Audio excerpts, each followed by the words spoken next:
来乡亲啊，过来是这个彰化王景渔港，每一年农历的9月甲10月，拢有大漏水。除了年度的大漏水之外，每5年阁有一届大漏水中的大漏水。道理个昨天气真好，无落雨，嘛无做风台。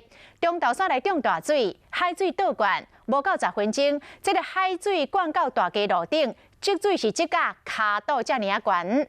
当地渔民讲，7、8冬来毋捌看过这种的状况。游客拢真着惊，赶紧来离开。海巡嘛带一大条，赶紧帮咱渔民固定塑胶牌啊，卡边牌啊，雨水冲到大路顶，弄到人甲车都废去咯。海水愈涨愈悬，听伫渔港边的牌啊是海来海去，水果溢到车路。桥头摆人发现讲，车路拢是水，赶紧挖头，车主嘛赶紧将停伫路边的轿车驶走。大家袂输是你对面共款，赶紧要离开渔港，海水倒灌的速度有够紧，你看监视器画面11:05分，海水已经溢到车路啊，卡无10分钟，规条路拢互海水淹过啊。烦恼讲这牌啊会互海水冲起来车路，弄到人甲车，海巡人员冒险跳起哩，拢总甲把握好。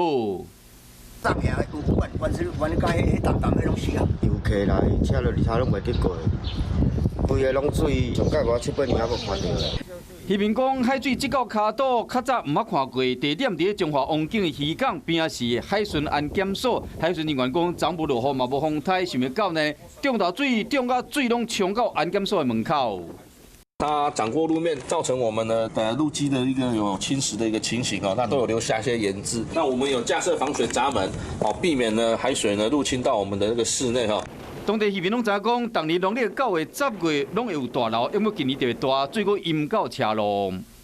月亮跟地球之间的那个关系哦，大概有19年的周期啦。那19年的周期里面呢，某些年份哦，它的那个大潮，年度大潮会比较大。